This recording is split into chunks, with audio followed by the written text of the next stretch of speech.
할렐루야. 네, 이 새벽에 나오신 여러분들 환영하고 축복합니다. 오늘도 우리 예수님과 동행하는 축복의 하루가 될 줄로 믿습니다. 자, 오늘 우리 민수기 30장에서 이스라엘 백성이 지금까지 잘 지내왔지만 새로운 위기를 경험하는 것을 볼 수가 있습니다. 12지파 가운데 2지파가 새로운 요구를 하게 되었습니다.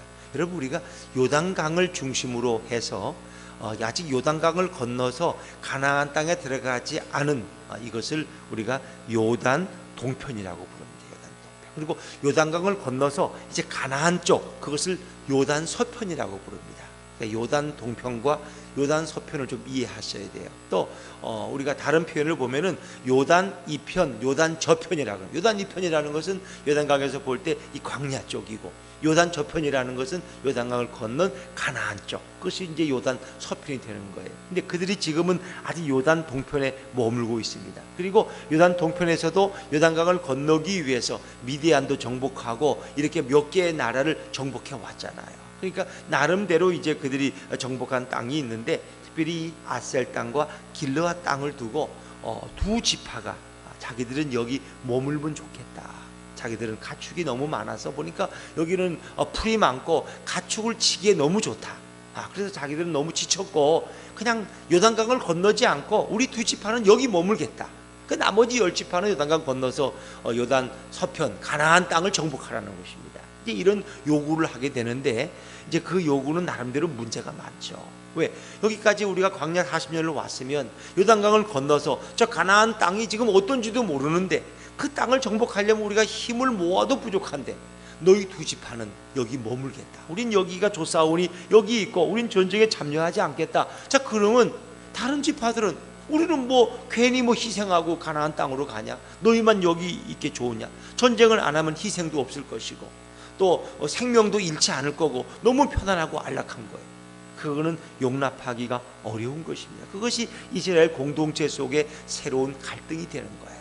그러니까 어떤 일이든지 조금씩 양보하고 조금씩 타협하면 돼요. 그것이 꼭 그렇게 예민한 어떤 악을 행하는 문제가 아니라면 형편에 따라서 그 집은 노인들이 많으시니까 노인들을 좀 배려해서 이렇게 그쪽을 좀 차지하고, 이쪽은 또 아이들이 많으니까 아이들을 배려해서 놀이터 쪽을 좀 주고 이렇게 서로 좀 배려하면 돼요. 그래서 우리가 좀 이익을 본다 그러면 우리가 다른 일에 손해를 보면 됩니다. 이제 그런데 사람들이 욕심이라는 게 사람들이 그걸 이해 못하냐고. 우리 이제는 애들이 많으니까 그렇지, 그걸 좀 어른들이 이해를 해야지. 그것만 내세우면 안 돼요. 애들이 내세워서 그렇게 애들이 있다 그러면 그럼 우리가 다른 걸 좀 희생하겠다, 이러면 서로 타협이 되는 거예요. 그러니까 이 선거제 개혁이고 여야가 늘 하는 게 자기 욕심만 차리는 거예요. 욕심만. 그러니까 같이 서로 양보하면 돼요. 그러니까 누가 봐도 이거 기울어지는 땅이야, 그러면 그건 게임이 안 되는 거예요. 서로가 볼 때 서로가 좀 타협할 수 있는, 서로가 만족할 만한 그런 거에 이르렀을 때. 그래서 아이들이 이제 형제면은 빵이 하나 생겼잖아요. 그러면 부모가 야, 빵 너는 둘이 나눠 먹어라. 2개면 2개 주면 좋지만 하나밖에 없으니까 똑같이 나눠 먹어라. 자, 그걸 어떻게 나눠요? 이걸 무슨 수로 빵을 똑같이 나눠요? 남의 떡이 더 커 보이는데. 이유는 간단합니다. 어떻게 하면 좋을까? 형이 자르는 거예요. 똑같이 잘라. 그리고 선택은 먼저 갖는 건 누가 하는 거예요? 동생이 하면 돼요. 형이 잘라놓고 내가 형이니까 내가 먼저 선택해야지 하고 큰 놈 가져오면 이건 억울한 거야. 자르기는 형이 자르는데 선택은 누가 먼저 해요? 동생이 먼저 선택하면 아무 문제가 없어요. 그러면 형은 똑바로 자를 거예요. 왜? 이 동생이 더 큰 거 먹으면 안 되니까. 이건 공평한 거예요. 불평이 없는 거예요. 동생도 불평하니 왜? 자기가 큰 거를 먼저 차지할 수 있으니까 그런 거예요. 그러니까 우리가 어찌 보면 교회 공동체 속에 어떤 갈등이나 이런 것도 서로 조금씩 양보하고 이해하면 돼요. 예수님이라면 어떻게 하셨을까?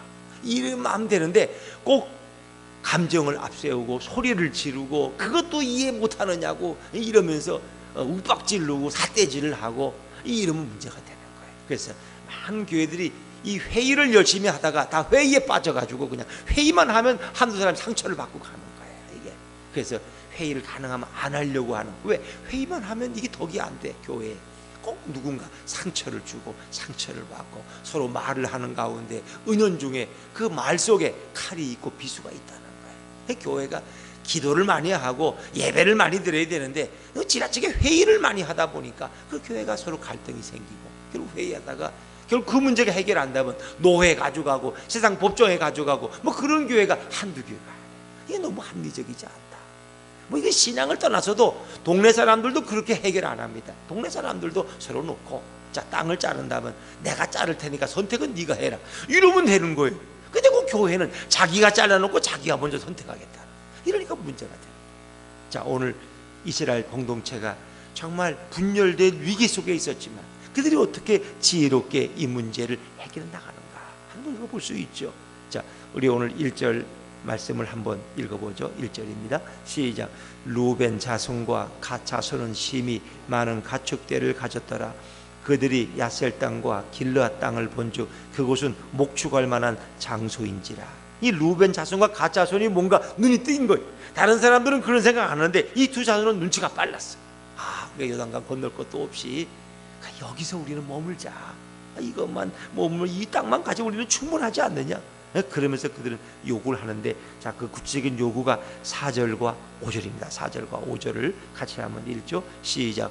곧 여호와께서 이스라엘 회중 앞에서 쳐서 멸하신 땅은 목축할 만한 장소요 당신의 종들에게는 가축이 있나이다. 또 이르되 우리가 만일 당신에게 은혜를 입었으면 이 땅을 당신의 종들에게 그들의 소유로 주시고 우리에게 요단강을 건너지 않게 하소서.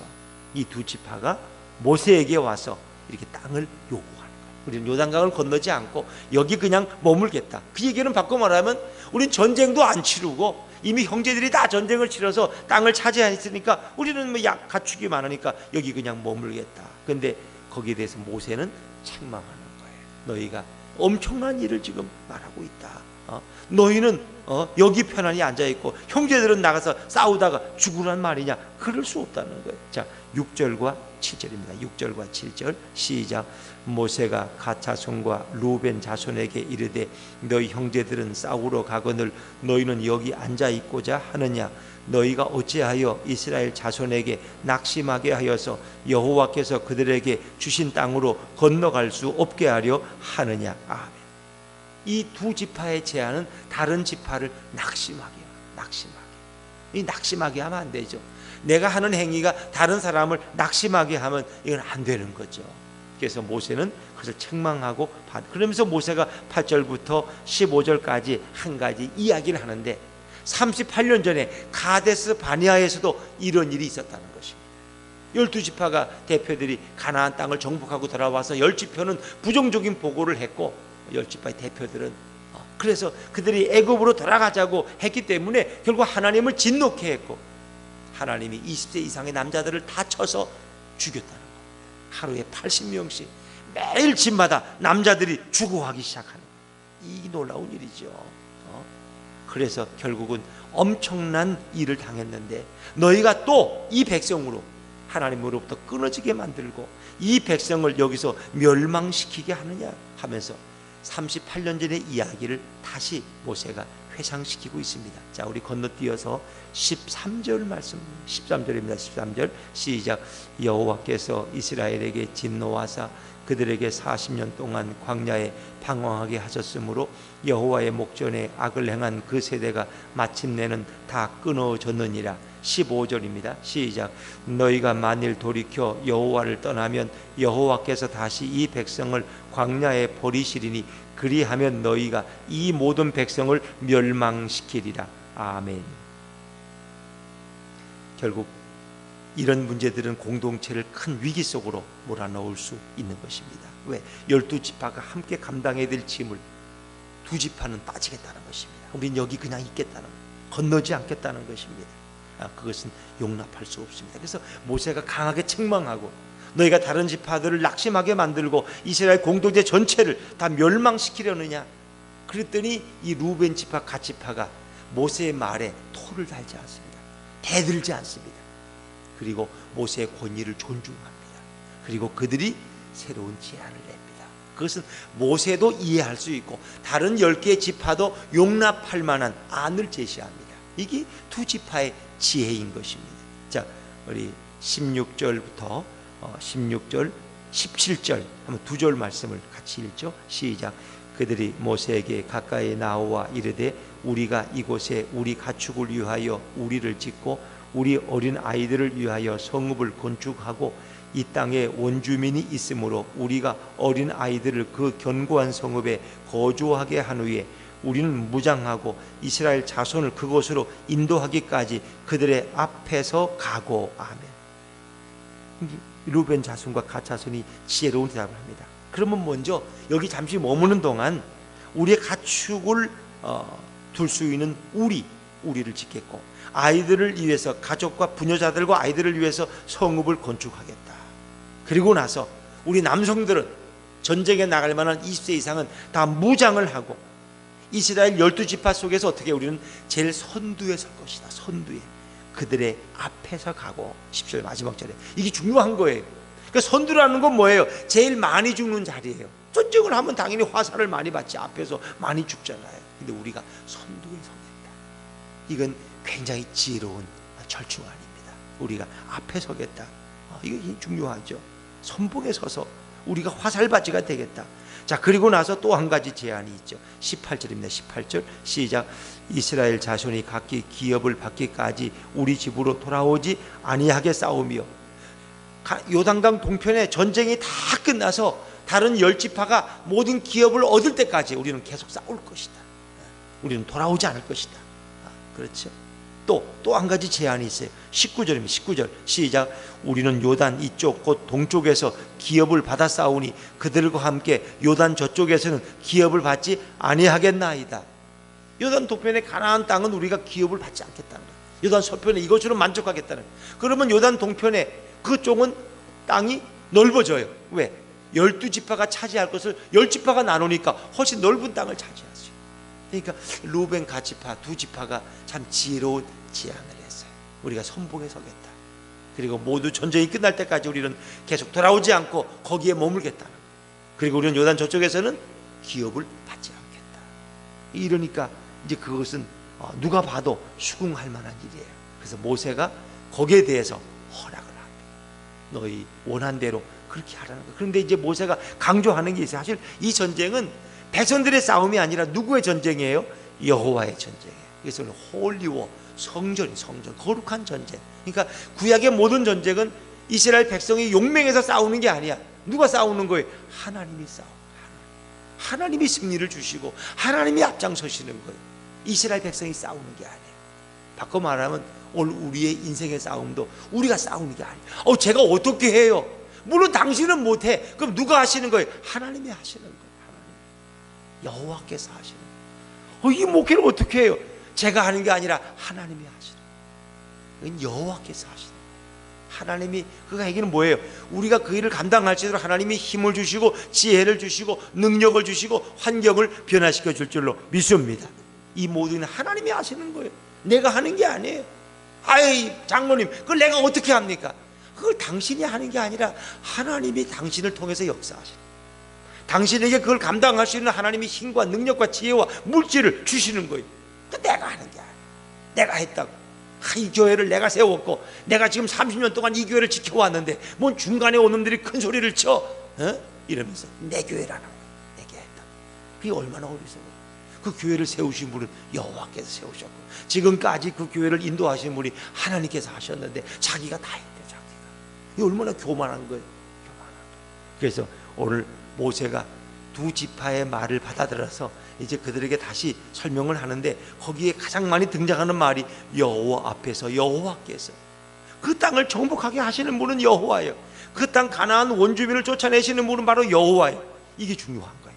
우리 인생을 앞서가시는 분은 여호와 하나님이다. 내가 하는 게 아니라는 거예요. 자, 우리 20절부터 22절까지 한번 같이 읽어볼까요? 20절부터 23절까지 같이 한번 쭉 읽어나가봅니다. 마지막에 시작. 모세가 그들에게 이르되 너희가 만일 이 일을 행하여 무장하고 여호와 앞에서 가서 싸우되 너희가 다 무장하고 여호와 앞에서 요단을 건너가서 여호와께서 그의 원수를 자기 앞에서 쫓아내시고 그 땅이 여호와 앞에 복종하게 하시기까지 싸우면 여호와 앞에서나 이스라엘 앞에서나 무죄하여 돌아오겠고 이 땅은 여호와 앞에서 너희의 소유가 되리라마는 너희가 만일 그같이 아니하면 여호와께 범죄함이니 너희 죄가 반드시 너희를 찾아낼 줄 알라. 그러니까 이 모든 정복하시는 분도 여호와고 너희 앞서서 그들 가나안 원주민을 쫓아내는 분들도 여호와고 이게 다 여호와가 하시는 이게 중요한 거예요. 그러니까 루벤 가치파가 당연히 그렇게 하겠습니다. 너희가 만일 이내로 이행하지 않으면 죄가 반드시 너희를 찾아낼 것이다. 너희가 죄값을 치를 것이다. 이 서약을 하는 거예요. 서약. 두 지파에게 끝까지 너희가 말한 대로 약속을 지킬 것을 다짐을 받는 거예요. 다짐. 그리고 나서 그대로 다른 10지파의 동의를 받아서 그 일을 진행하는데 거기에 한 가지를 참적합니다. 33절에 보니까 이제 갓 자손과 루벤 자손과 또 하나 끼는 자손이 있어요. 므낫세 반지파가 같이 낍니다. 그래서 이 두 지파 반이 요단 동쪽에 남는 거죠. 가족들을 남겨놓고 그리고 그들이 요단강을 건너가서 다른 지파와 함께 싸우고 그리고 두 지파 반이 돌아와서 그래서 그들은 두 지파 반은 이쪽 요단 동쪽에 그리고 10지파 반은 저쪽 요단 서쪽에 건너쪽에 머물게 되는 거죠. 자, 이것이 그들이 광야 생활 속에서 큰 위기를 지혜롭게 경험한 아름다운 일이죠. 그러나 이 모든 것에 지혜를 주신 분은 바로 우리 여호와 하나님인 줄로 믿습니다. 하나님 앞에서 그들은 기도했을 것이고 하나님이 지혜를 주셨어요. 그래서 공동체가 조금의 위기도 없이 분열도 없이 그 문제를 잘 해결하고 그래서 어떻게 했어요? 더 넓은 땅을 차지한 거예요. 요단 서쪽만 차지하면 그 땅이 좁아요. 근데 요단 동편 이쪽도 차지했기 때문에 요단강을 중심으로 해서 그래서 우리가 성지순례 가면 요단강이 중앙에 있잖아요. 중앙에 요단강을 사지고 이쪽도 있고 저쪽도 있고 다 팔레스타인 땅이고 이스라엘 땅 있잖아요.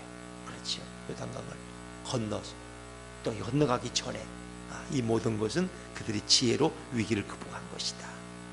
여러분 어떤 가정에도 어떤 직장에도 어떤 공동체 교회 속에도 늘 위기를 찾아옵니다. 그러나 하나님 앞에 지혜를 구하고 우리가 하나님의 마음 주님의 마음을 가지고 서로 양보하고 이해하면 해결하지 못할 문제가 없어요. 거기는 반드시 길이 있다. 인간이 생각하지 못하는 문제도 하나님은 해결하실 수 있는 것을 믿으시길 바랍니다. 하나님 어떤 굶주림의 문제 기근의 문제도 그 믿음 없는 그 신하는 뭐라 그래요? 북이스라엘 사마리아 성의 그 믿음 없는 신하 하나님이 창을 내신들 어찌 이 식량 문제를 해결할 수 있느냐 이거 말도 안 되는 거예요. 하나님은 그 문제를 해결하실 수 있으세요.